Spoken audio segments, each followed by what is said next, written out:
आपका साधना में एंट्री कैसे हुई? तो उन्होंने कहा सेवा करेगा। मैंने कहा किसकी? करे गणेश जी की। तो उन्होंने कहा कि इस मंत्र का जाप कर। चमत्कार हो गया था, जो चीज काम अटकी हुई थी वो पूर्ण हो गया था। बीच दौरान में 3 बार तो हमें आवाज पड़ी, रुक जा, स्टॉप स्टॉप स्टॉप। तो हम नहीं रुके, वो लात पड़ी और हम 3 महीने के लिए, मतलब बुखार, फीवर। और वीडियो देखी थी मैंने यूट्यूब में, जिसमें कि अघोरी लोग होते हैं, जब वो मर जाते हैं तो मरने से पहले उनका जो स्कल होता है, स्कल की वो बुक हो जाता है ऑलरेडी। हर मंत्र का अपना एक फ्रीक्वेंसी लेवल होता है। अब क्रोधित कोई मंत्र है जिसमें फट लगा हुआ है, तो गुस्से में पढ़ा जाना चाहिए। ओके। कोई सौम्य मंत्र है, उसे सौम्य तरीके से पढ़ा जाना चाहिए। जो शुद्र योनि की साधनाएं होती है, इसमें सबसे बड़ी समस्या पता क्या है? आप शुरुआत में, आप यंग हैं, आप जवान हैं, जब तक आपके भोग देने की क्षमता है उन्हें निरंतर समय समय पर, तब तक वो आपका कार्य करेंगे। जिस दिन आप वृद्ध अवस्था में पहुंचे और आप भोग देने में विलंब किया, उस दिन ये आपके परिवार को और आपको खाना शुरू करेंगी। तो दोस्तों, आप सभी को मेरा नमस्कार और स्वागत है आपका हमारे इस channel the Nitish Rajput show में।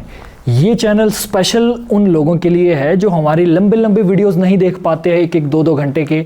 तो यहाँ पर आपको शॉर्ट में टॉपिक्स क्लियर देखने को मिलेंगे। और यार, अगर आप यहाँ तक पहुँच ही गए हो तो हमारे इस चैनल को सब्सक्राइब ज़रूर कर दें और आगे बढ़ने से पहले इस वीडियो को लाइक ज़रूर करें। आज से 13 वर्ष पूर्व की बात है। मैं एक कोरियोग्राफर था, डांस कोरियोग्राफर। हाँ, क्या बात है। मैं अपना खुद का एकेडमी रहा, इंस्टीट्यूट रहा। अच्छा, ठीक है। 4 साल रनिंग में किया। फिर उस कुछ समय बाद हमें विदेश से आई अपॉर्चुनिटी कि आप बाहर आना चाहिए। हम बाहर गए, मन नहीं लगा, यहाँ सब बंद कर दिया। फिर वापसी आ गए हम। जब वापसी आए तो कहाँ जॉब करी कुछ महीने एक स्कूल में एज अ HOD, वहाँ से भी मन भर गया। तो फिर हमें एक बाबा जी मिले, तो बोले बेटा यात्रा तो कुछ हो रहा है, कुछ और यात्रा कर रहा है, भटक रहा है। हमें समझ नहीं आया। तो उन्होंने कहा सेवा करेगा। मैंने कहा किसकी? करे गणेश जी की, भगवती की। मैंने कहा कैसे होगी? तो स्वयं कड़ियाँ जुड़ती है ना। तो उन्होंने कहा कि इस मंत्र का जाप कर और बैठ के करना है। हमने बैठ के शुरू किया जाप करना। कुछ चीज़ें समझ आई, क्लियर हुई। फिर हमारा एक काम अटका हुआ था, तो वो काम हो नहीं रहा था। हम बड़े परेशान थे और नौकरी भी छूट गई थी। तो हमें दोबारा से रीस्टैंड करना था स्वयं को, तो हम लगे उसमें। ठीक है। फिर बाबा जी ने कहा कि एक साधना कराएंगे, करो। मैंने कहा अच्छा ठीक है। कह रहे पका पकाया किसी को नहीं मिलता है, ये दुकान नहीं है, ये कर्म फल की भूमि है। तो कह रहे आजकल सिर्फ कर्म फल चलता है, कलयुग है ये। तो मैंने कहा क्या करना? 11 दिन की साधना करोगे? मैंने कहा हमने आज तक नहीं करी। तो कह रहे करनी पड़ेगी, सत्य को जानना है तो सत्य के समीप जाना पड़ेगा। मैंने कहा ठीक है। हमने जैसे जैसे उन्होंने बताई प्रक्रिया, हमने 11 दिन का अनुष्ठान उठाया। लेकिन जिस दिन हमने 11 दिन का अनुष्ठान उठा के 11वें दिन की रात्रि को हमने हवन किया, उसका हवन भी उन्होंने बताया कैसे करना है। हवन किया, ठीक है ना। तो चमत्कार हो गया था, जो चीज काम अटकी हुई थी वो पूर्ण हो गया था। फिर उसके बाद उन्होंने हमसे वीरभद्र महादेव की साधना कराई। कह रहे बड़ा अनुभव लेगा। दे दिया मंत्र, हम घुमाने लगे। वो बीच दौरान में 3 बार तो हमें आवाज पड़ी, रुक जा, स्टॉप स्टॉप स्टॉप। तो हम नहीं रुके, वो लात पड़ी और हम 3 महीने के लिए, मतलब बुखार, फीवर, और हमें अच्छा बीमार पड़ गया आप उसके बाद? हाँ। किसने मारी, क्या मारी, वही जाने। तो ये अनुभव, मैंने कहा ये चीजें भी होती हैं। और फिर एक काम बन गया था हमारा जिसके लिए हम परेशान थे। मैंने कहा ये है क्या, पता करें। ठीक है। फिर धीरे धीरे लगाव बढ़ता गया। फिर कहते हैं ना कि नियति में निर्धारित पूर्व ही होता है आपको कहाँ जाना है। फिर 3-4 साल गुरु की तलाश में भटके। ठीक है। तो फिर हमें हमारे गुरु भाई हैं एक योगी दीपक नाथ जी, ठीक है, उन्होंने कहा कि दीक्षा हो गई। पहले वो साधु से पहले हमारे मित्र थे, अब वो साधु हैं, कानों में कुंडल है उनके। तो दीक्षा हो गई। मैंने कहा नहीं, गुरु ढूंढ रहा हूँ। कह रहे आजा, गुरु जी से दीक्षा दिला दूंगा। तो हम आश्रम गए। वहाँ गुरुदेव योगी बाबा भूतनाथ जी से भेंट हुई हमारी। तो जिस दिन हम दीक्षा लेने गए उस दिन भी फीवर हो गया रात्रि में हमें। ओके। अड़चने बहुत आती हैं। तो सुबह दवाई खाई, उठे, स्नान किया, तो गुरुजी से दीक्षा प्राप्त हुई। तो वो दिन और आज का फिर इसी मार्ग पे चल दिए। साधना के दौरान मैंने ये सुना है, जब हम किसी भी महाविद्या या किसी भी चीज़ की साधना करते हैं, देवी की या देवता की, तो वो जो साधना का एक्सपीरियंस होता है, कुछ आसपास की शक्तियाँ, कुछ नेगेटिव कुछ पॉजिटिव आपके साधना क्षेत्र में विघ्न डालने के लिए आती है।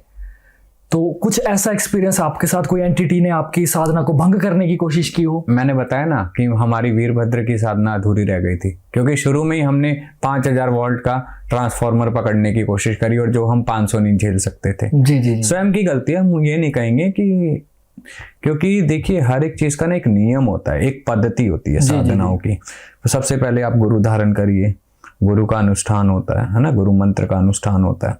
फिर आप विघ्नहर्ता मंगलकारी गणेश जी हैं, फिर गणेश जी की साधना होती है।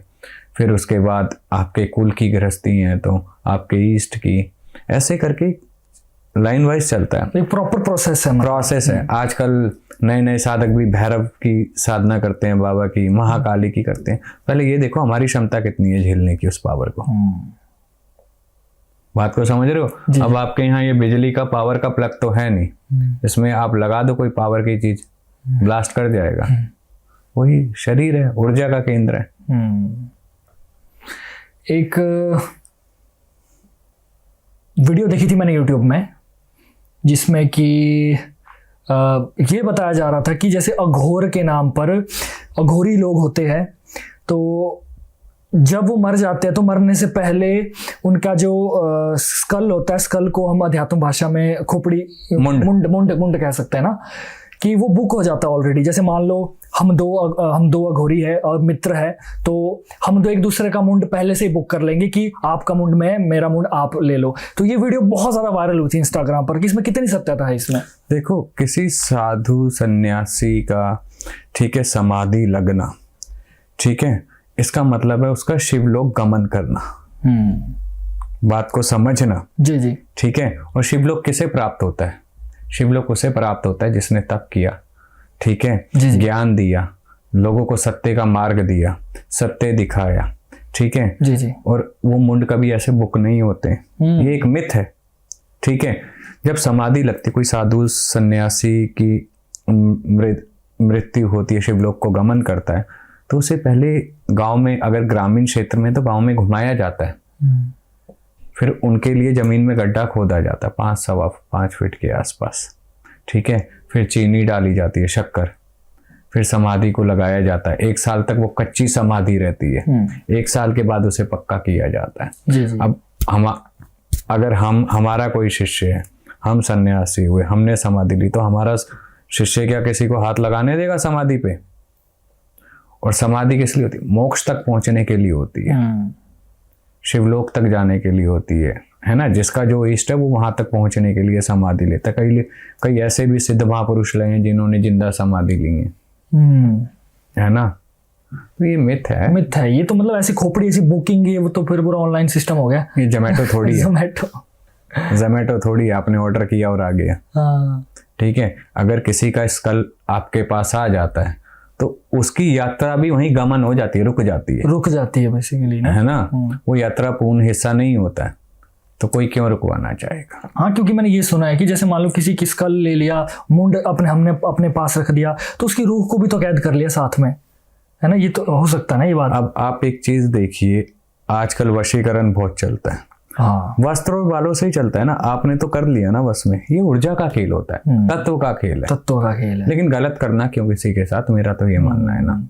आपको देखो, तंत्र में आना से पहले भक्ति प्रचंड होनी चाहिए आपकी।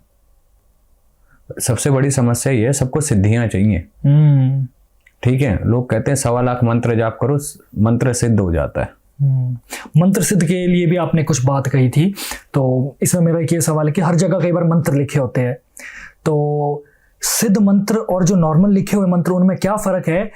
जो वैसे ही कई मंदिरों के बाहर भी लिखे हुए, या किसी की वैसे ही हर जगह लिखे हुए हैं, वो काम क्या करते हैं या कुछ उनमें सिद्धि करनी पड़ती है? तो ये मंत्रों का थोड़ा सा आप क्लियर कर दीजिए। देखिए, मंत्र ना कई प्रकार के होते हैं, मैंने पहले भी बताया हुआ है जी। शावर, डामर, है ना, बीज मंत्र, वैदिक मंत्र। हर मंत्र स्वयं में जागृत होता है। ठीक है। उसमें ऊर्जा का स्रोत पहले ही होता है, लेकिन उस ऊर्जा के स्रोत के साथ आपकी ऊर्जा कैसे जुड़नी है ये आपको जोड़ना आना चाहिए। ओके। मंत्र है तभी तो एक्टिव है। जी जी जी। ठीक है, इसमें वर्ण बीज भी होते हैं, है ना, ये समझना बहुत जरूरी है। अब लोग मंत्र उठाते हैं, लग जाते हैं। हर मंत्र का अपना एक फ्रीक्वेंसी लेवल होता है। ठीक है, अब क्रोधित कोई मंत्र है जिसमें फट लगा हुआ है तो वो गुस्से में पढ़ा जाना चाहिए। ओके। कोई सौम्य मंत्र है उसे सौम्य तरीके से पढ़ा जाना चाहिए। ठीक है, जिस देव का जैसा स्वरूप है उसके मंत्र वैसे होते हैं। अब कई लोग उग्र मंत्र को सौम्य में पढ़ते हैं, सौम्य मंत्र को उग्र में पढ़ते हैं, है ना। स्वर ज्ञान उसकी लय कितनी जा रही है आपको उसका अभ्यास होना बहुत जरूरी है। ठीक है, जब तक सौम्यता से आपको उसका अभ्यास नहीं है स्वर ज्ञान का, ठीक है, क्योंकि ये वर्ण भी इसके अंतर आते हैं। ठीक है, वर्ण, अब मंत्र किससे बने हैं? का खा गा से ही बने हैं ना, ये वर्ण बीज है। पहले वर्ण बीज को भी तो समझना जरूरी है। उच्चारण में गलती होगी तो कहां से मंत्र काम करेगा? उल्टा उसका बैक भी हो सकता है ना, है ना। अब आपका देखिए, अगर कुंडली के हिसाब से मंत्रों को देखते हैं, चार्ट के हिसाब से देखते हैं, तो अगर किसी का अग्नि तत्व ज्यादा जागृत है 5 तत्वों में, तो वो जल तत्व का मंत्र पड़ेगा। तो कई चीजें होती हैं, बड़ा मतलब टेक्निकली बड़ा चलना पड़ता है ना हर चीज में। हर चीज को टेक्निकली लेके साइंस का ही हिस्सा है जी, ना। जी, जी। मिथ फैलाने से नहीं होता। आप ये मंत्र करो हो जाएगा, वो मंत्र करो। देखिए, मंत्र काम जरूर करेगा, लेकिन वो कैसे करेगा फिर वो जाने।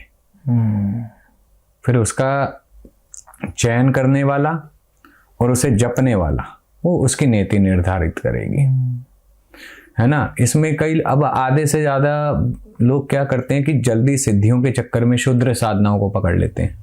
शुद्र साधना को थोड़ा सा आप एक्सप्लेन करेंगे? भूत प्रेत पिशाच। अच्छा, मैंने सुना ये बड़ी जल्दी सिद्ध हो जाते हैं। भूतों को सिद्ध करने से क्या लाभ? देना है तो मोक्ष दो, है ना। अब मृत्यु लोक पे हो आप, यहाँ तो बहुत सी एंटिटी घूमती हैं, बहुत सी आत्माएं हैं, है ना, जो निरंतर अपना विचरण करती रहती हैं, है ना। विचरण होने के बाद निरंतर कोई आप उसके मार्ग के क्रॉस कर रहे हो तो वो साथ लग ली। जब आप निरंतर उस किसी एक मंत्र का जाप कर रहे हो निरंतर, तो साथ ही आएगी ना, आप खुद बुला रहे हो। ठीक है, ऐसी जो आत्माएं होती हैं, जो शुद्र योनि की साधनाएं होती है, इसमें सबसे बड़ी समस्या पता क्या है? आप शुरुआत में आप यंग हैं, आप जवान हैं, जब तक आपके भोग देने की क्षमता है उन्हें निरंतर समय समय पर, तब तक वो आपका कार्य करेंगे, आपके अधीन रहेंगी। जिस दिन आप वृद्ध अवस्था में पहुंचे और आप भोग देने में विलंब किया, उस दिन ये आपके परिवार को और आपको खाना शुरू करेंगी। तो मेरे प्यारे दोस्तों, आपको आज की वीडियो कैसी लगी कमेंट करके ज़रूर बताएं, और इस वीडियो को ज़्यादा से ज़्यादा शेयर करें और अपना प्यार दिखाइए, लाइक कीजिए, शेयर कीजिए, कमेंट ज़रूर कर दीजिए। और एक बार फिर से मेरी गुजारिश है दोनों हाथ जोड़कर आपसे कि आप हमारे इस चैनल को सब्सक्राइब ज़रूर करें। तो चलते हैं, मिलते हैं नेक्स्ट वीडियो में। तब तक के लिए देखते रहिए द नितिश राजपूत शो। जय भोलेनाथ।